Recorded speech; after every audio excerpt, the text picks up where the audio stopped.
Cili rast martor që është i dhenshëm, pra për jo vetëm për familjen thashë, por për secilën familje, nuk do duhej që të kishte divergjenca politike, pas që të fokusohet pra çështja tek humanizmi, siç u përmend këtu edhe më herët. Po ashtu nuk duhet edhe t'i fajsojmë njerëzit nëse nuk kanë marrë pjesë në ceremoninë martore, sepse mund ta kenë bërë për arsye jo politike.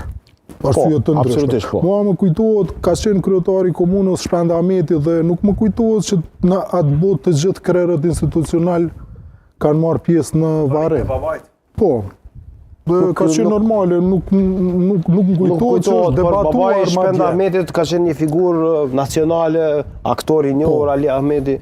Edhe nuk e di nëse edhe atëherë se s'po kujtohet tamam, nëse edhe atëherë ka bërë diferenca politike. Nuk është debatuar pse s'ka ardhur ky ose pse ka ardhur ky. Pra ka qenë populli ja ka lënë atë çështje, si të them, rrethonave më shumë njerëzore se sa politike. Situatës shala është më ndryshe, sepse ai zotëria sot është në lirimit. Sa i përket lirimit, unë nuk po du me besu që gjykata e ka abstrahuar çështjen humanitare për lirimin e ish presidentit në varrimin e babait të tij, përkitazi sepse ka koinciduar me lirimin e tij 3 ditë më përpara. Dhe ndoshta për çështje teknike nuk ka mundur të lirohet. Unë nuk besoj që për inati se kanë liru. Nuk ka logjikë. Kështu ka ndodhur me ata që kanë vuajtur, me Nasim Haradina, me Kadri Veselin, gjithë këta nuk ishin lejuar të merrnin pjesë. Jakub Krasniqi. Po Jakub Krasniqi, po ata ishin lejuar të vizitonin, po jo në varrim të merrnin pjesë. Madje Nasim Haradina e kanë patur këtu në studio. Bile dhe dje fola me të, a më tha se ja kishin lejuar qasjen për të vllajin, pra varrimin e vllajit nëpërmjet online, ta sheh pjesën e varrimit, pra ka qenë një mohim direkt dhe dim që Nasimi nuk ka qenë ngarkuar me dyshimin për krime, lufte, por ka qenë për pengim drejtësisë, dhe ka qenë një situatë pak më ndryshe. Por gjithsesi është Si të shoh, nuk është në rregull pare mos me liru dikon me marrë pjesë në ceremoni martore. Megjithatë, ndoshta gjykata e ka pas ndonjë arsye që neve mund na duket pa lidhje, dhe ndoshta është pa lidhje, por nëse na i kishim pas rastin me diskutu, tash po them, me gjykatën, ai sigurisht e kishte dhënë ai arsyetim, nuk kishte dhënë ai për inati që ja kom lënë.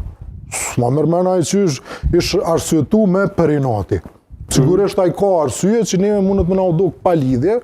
Po, si do që tjetë nuk po mduket në rregull që nuk ka liru. Të kthyen barierat politike, shala, shembull, pat reagime, pat telegrame, pat kështu, po me gjitha të thyen, apo në ceremoni ku marrin pjesë shumë njerëz, edhe ku turma është pak kontrolluar, është pak problem. Të merret pjesë se mund krijohet incident në një moment dhimbje, në një moment ngushëllimi. Sepse ceremonia martore, siç e dim, edhe sidomos në traditën tonë, nuk përfundon me rastin e varrimit të personit i cili ka ndruar jetë, por ajo përfundon me rastin e përfundimit të periudhës që themi ne të pamës.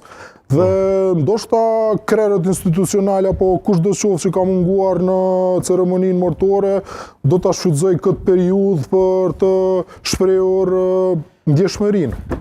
Kështu që nuk duhet të paragjykojmë. Po, ka një ndërhyrje, lutem. Sa i përket që tha zoti Kajtazi, agjenturat serbe kanë kriju gjykatën speciale. Zoti Kajtazi, pra me fjalë të tjera, po thotë që kuvendi i Kosovës është i kapur nga agjenturat serbe. Kështu po thotë.